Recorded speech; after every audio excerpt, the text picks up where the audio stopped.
Mayo 31, 2025.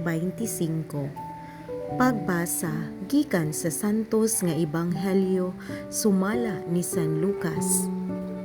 Si Jesus miingon sa iyang mga tinun-an, kini mao ang nahisulat nga ang Mesiyas kinahanglan mag-antos ug unya mabanhaw sa ikatulong adlaw.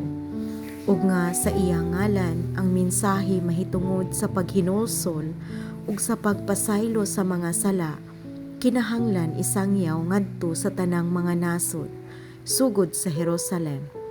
Kamu mga saksi niining mga butanga, ug ako mismo mao ang magpadalanganhi kaninyo sa gisaad sa akong amahan.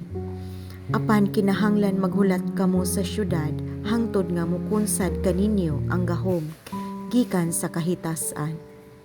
Unya gipadala niya sila ngadto sa gawas sa syudad hangtod sa Betania, diin giisa niya ang iyang mga kamot ug gipanalanginan sila. Ug samtang siya nanalangin kanila, mibiya siya ug gibayaw ngadto sa langit. Gisimba nila siya ug unya mibalik sa Jerusalem nga malipayon kaayo.